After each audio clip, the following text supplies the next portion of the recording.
I've got 3 batteries on top of each other, and I'm wondering if I can put a 4th one on top, or maybe even a 5th.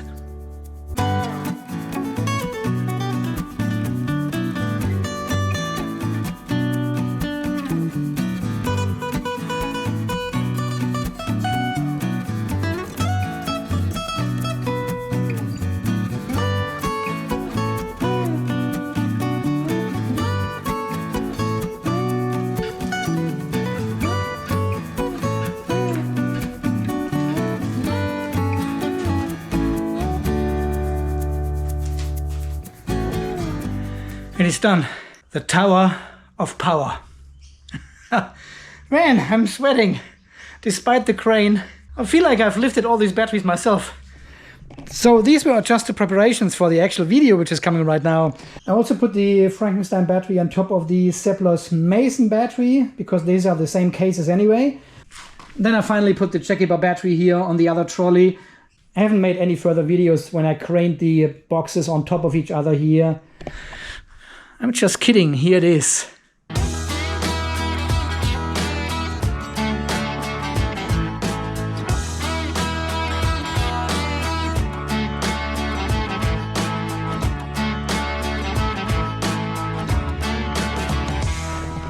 So there you go. I promise no more time lapse in this video here. Man, the good old crane here. I could do this all day long, really. Just shifting batteries from one place to another and stack them up and take them off again and stack them in a different order. It was a good investment, so much fun. And I know some of you like this as well, right? Guys, and welcome back to the Off-Grid Garage here in, it's a late night show, right? You may see it. It is also raining. So it's the ideal temperature and day of time to go into the Off-Grid Garage here and do some battery testing. We have negative 10 amps outside. And look at this. Today I was able to recharge the battery to around 37% state of charge. Isn't that great for winter? And guys, also thank you very much for 87,000 subscribers. Thank you so much, guys. But without further ado, let's get started with the Tower of Power. Jeez. Without further ado, let's get started with the power. I did it again. Without further ado, let's get started with the oh shitty. I had 2 glasses of wine. Without further ado, let's get started with the Tower of Power. Yeah, before dinner I have also removed the wiring harness of the knee active balancer, because we don't need it anymore. We've got a 100 amp JK BMS here with a 1 amp active balancer, which is totally able to keep these batteries under control. But when I opened the lid here, I was like, oh, this looks so cool. I really like these Jakiper batteries. Not only because there's an 8% discount code in the description down below, no, but because also they look so nice and they are so well made. I mean, look at these cables here. Yeah, they are nice and long. They go in a nice bow from the BMS all the way back to the negative terminal. The positive goes all the way down, then comes up again and goes to the circuit breaker over there. There's no sharp bends, no kinks, nothing. It's all nice and smooth. And the cells, look at this. This is art, right? Flexible bus bars. It looks amazing. This blue, the black and the orange and the silver, amazing. Look at this symphony of colors. Okay, that's enough. Let's get started here. Let's turn on all the BMSs.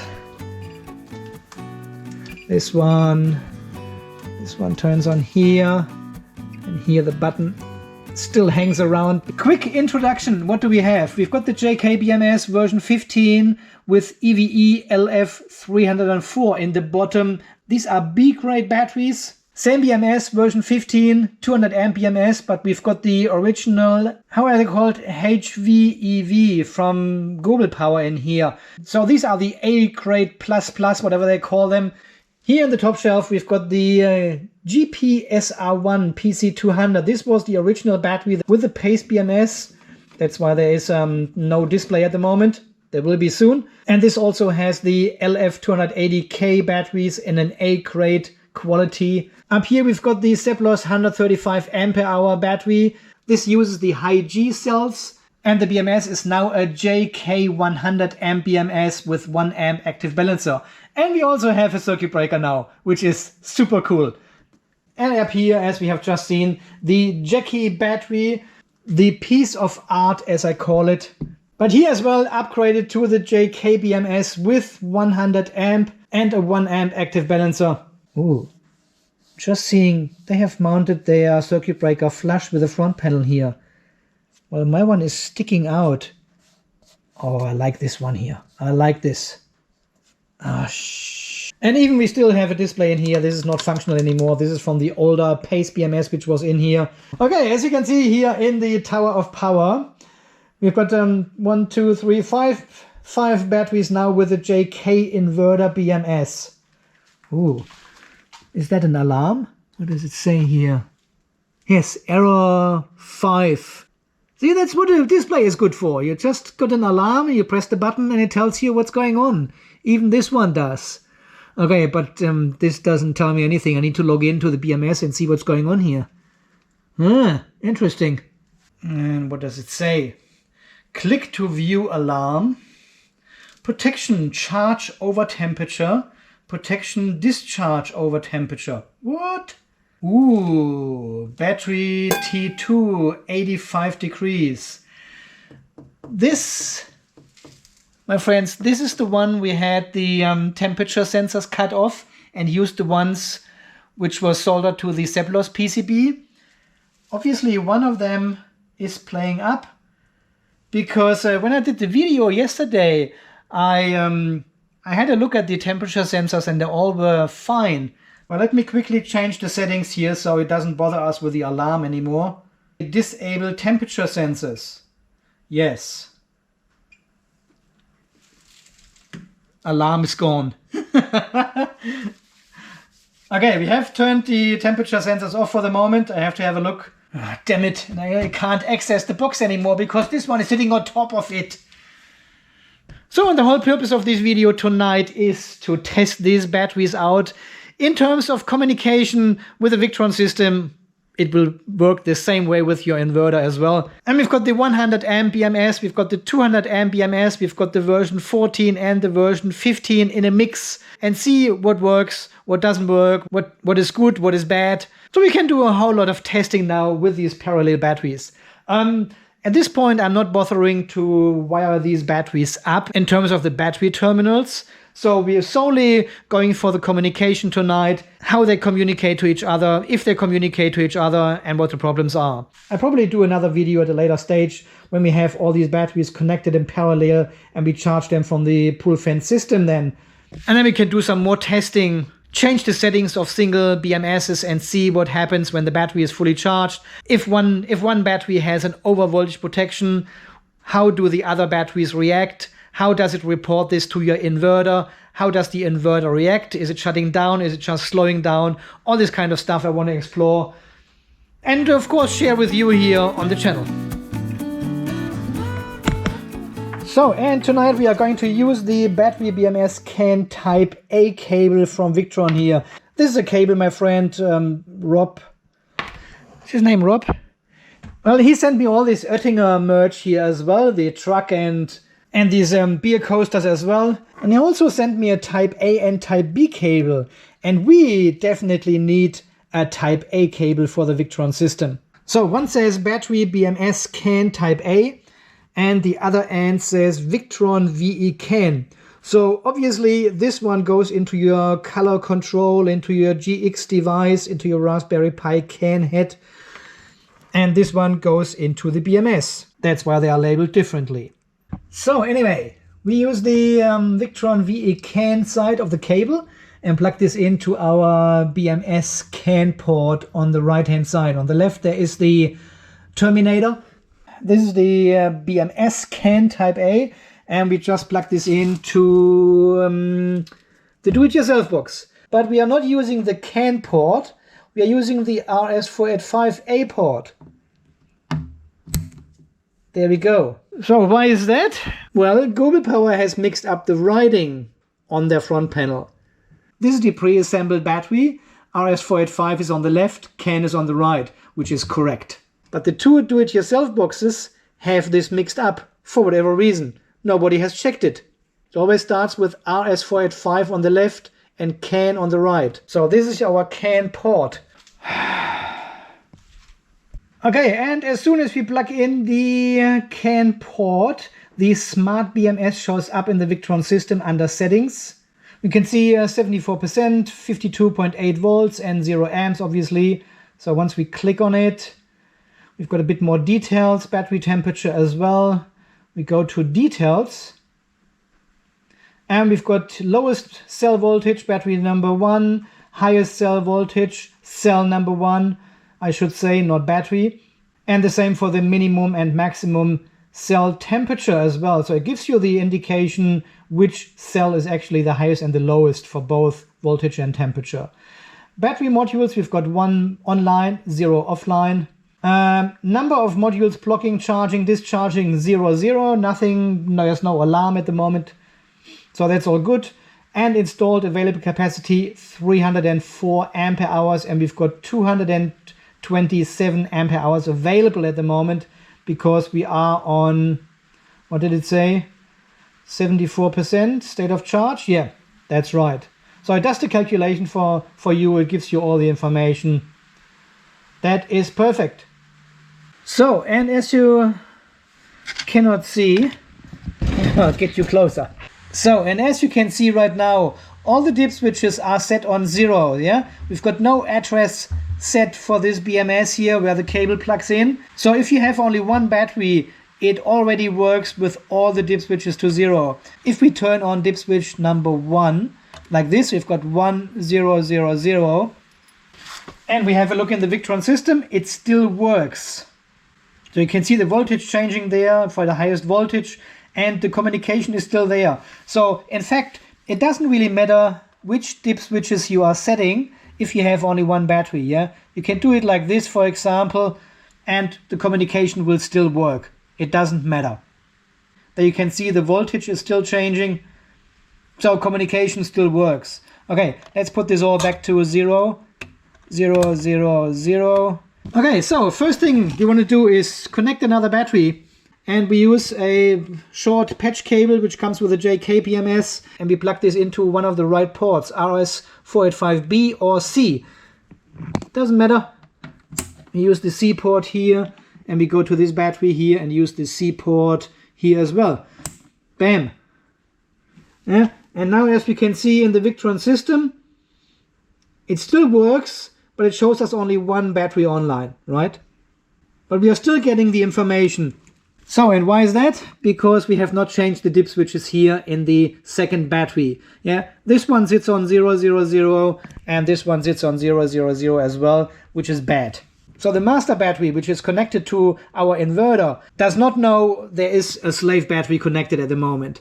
So we need to change the dip switches here and set this one to 1.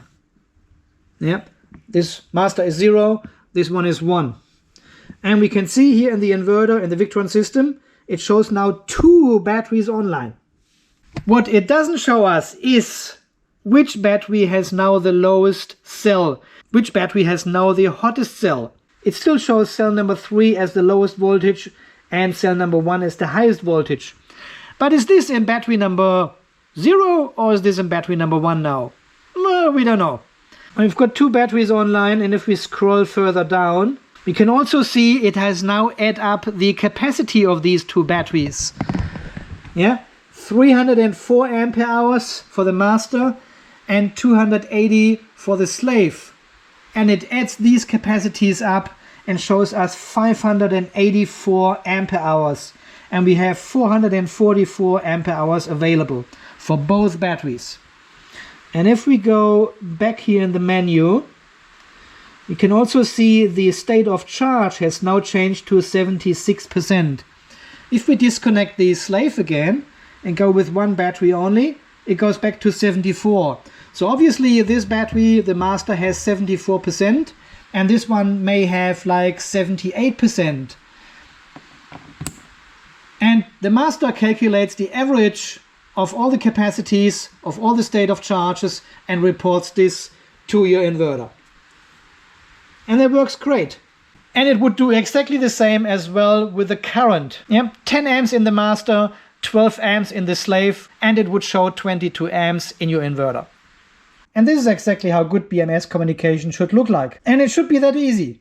Even it doesn't show us which battery this high voltage cell is in. This is a bit of a bummer, because if you have such a tower of power with 5 or more batteries, and you have one cell constantly on a high voltage or high temperature alert or something, you don't know which battery this cell is actually in. So you need to log in with the app and Bluetooth to each single of your batteries and find out where this cell is. And it would be much easier if the JK BMS would actually tell your inverter which battery this cell is in. But in this case it doesn't. Okay, and we have a quick look at the parameters here which are being submitted to your inverter. So this is the requested charge voltage DVL of 55.2 volt, and these are the settings from your master BMS. So you can set whatever charge request and float voltage you want in this JK Inverter BMS here in the slave. It does not use any of this data at all. Only the master dictates the charge voltage limit. It is a bit different with the charge current limit and the discharge current limit. So at the moment we've got a 190 amps charge and discharge limit, and this is a combination of both batteries. So the master actually tells the inverter, hey, I've got a slave here as well which can do another 95 amps, ramp it up to 190. Yeah, if I disconnect the slave, you will see the CCL going down to 95 in a couple of seconds. There we go. Even the BMS sits on 100 amp, but the JK reports only 95% of your set value to the inverter. So we plug this in again. The master recognizes, oh, there's a slave. We can increase the charge and discharge current and reports this to the inverter. Bang. Works a treat. Very nice. Okay, we take it one step further. We want to connect a third battery to the whole system. So we just take another Ethernet cable and plug in our battery number 3. And we have to tell this one, this is slave number 2. So 0 master, slave number 1, and slave number 2. And immediately you can see in your inverter that we have 3 batteries online. It adds up the installed capacity. So we've got 304 ampere hours, 280 and 135. This is supposed to be 719. And if we add another slave, we need to set the dip switches to number 3, which is number 1 and number 2 together. This is number 3 now. Remember, this one still has the PACE BMS communication board, so all the dip switches are mirrored. Number 1 is on the right and number 8 is on the left. That's why number 3 looks like this here. Another patch cable from here all the way up to the third slave, and we should see 4 batteries online. There we go. It just took a while. Well, this is a huge calculation now for the system, right? 304 plus 280 plus 135 plus 100 is 819 apparently. So all 4 batteries are online. I know you would ask, Andy, why have you jumped over this battery here, the Global Power SR1 PC200? Well, there's a bit of a story to this BMS actually. This is the very first inverter BMS JK has sent me last year in October or September or something. And you may remember that this one was pricked. So we could not log in anymore, it did not respond, it did not turn on, it did not connect to anything. And at this point of time, we didn't know how to force update these BMSs with this code you need to put in. Yeah, I'll link this video down below if you haven't seen it. So this BMS was lying around here for quite a while actually, until we got this secret code and we could do a force update with a firmware version onto this BMS. So I did, and it now runs on the 14.20, which is the newest firmware version for this BMS. Same firmware version like for the other 2 version 14 BMSs. But for some reason, this one does not communicate with anything out there. And all the settings are 100% the same. This is all correct setup, but it does not communicate with either a slave or a master, nothing. 4 batteries online, 819 ampere hours all in total. Perfect. So, and this works all fine with the version 15 as the master.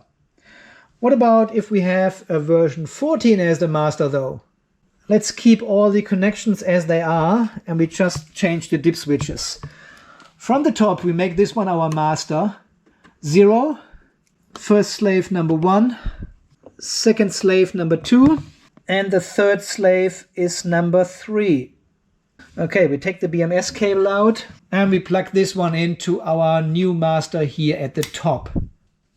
So, what does the inverter say? 4 modules online, and we can see 819 ampere hours as well. If I unplug the bottom master, 304 ampere hours gone. It should calculate automatically. Yep, 3 online, 515 ampere hours only. Plug it back in. 4 online, 819 ampere hours all in total. So there you can see, regardless what you have, version 15 or version 14 of this JK BMS, inverter BMS, they all work together, reporting the correct values to your inverter. So that works really, really good, and I'm really glad that version 14 is actually compatible still with version 15. And I have totally missed to ask JK what the difference between version 14 and version 15 is. Because all of a sudden, we had a second firmware version on the market, and people said, oh yeah, I've got a version 15 BMS now. So there was no announcement from JK again. There's nothing you can find on their website what the difference is. And there's also nothing in the forums, at least not what I could find. So I assume the version 15 is also a slightly different hardware. Maybe it has now more capabilities, more RAM or more, and can deal with a lot more data and input values from the user. This would be actually good because then we can implement more features into this JK Inverter BMS in the future. But as I said, I don't know. I need to ask them and wait for an official reply what actually the difference is between these two variants of BMS we have now on the market. Yeah, guys, as always, let me know in the comments down below if you have multiple of these JK Inverter BMSs in parallel. Have you got any issues with that? What is your experience? If you want to share your findings, that would be great. I'm always keen to read that, and it also helps everyone else out. Okay, guys, I think so far this is the first video here from the paralleling of these JK Inverter BMSs, and I was really afraid that these two versions were not compatible to each other, but luckily, as we can see, they are compatible. I have just turned on the temperature sensors again in this second battery, and they are all measuring fine now. See, battery T2, 19.5 degrees. It works fine. 19.6 goes back and forth. And this is the first Seplos battery they have sent me with a 135 ampere hour and the Seplos version 1 BMS. And I remember that we had the same issue back in the day as well. And they said it could be a faulty temperature sensor or a crack in the PCB running across the cells where all the balance cables and temperature sensors are connected. And I think they have sent me 2 new of these PCBs, which I have never put in. Because the issue was not there anymore. The Seplos BMS was just working fine and the temperature was shown correctly. But now it comes back for some reason. So I'll keep an eye on it and see what's going on. As always, guys, thank you so much for watching. Thanks for all your amazing support here. Thank you for all your comments and likes and sharing and all these beautiful people out there who are donating to the channel. All your support makes these videos possible here. Thank you very, very much. Welcome to the channel, guys. 87 million. Great. And until the next video, guys, when we do something completely different. Totally, absolutely different. Never done before. Until then, guys, you stay charged, stay safe, and thanks again for watching. See you then. Bye-bye. The Tower of Power. God, not the power of tower.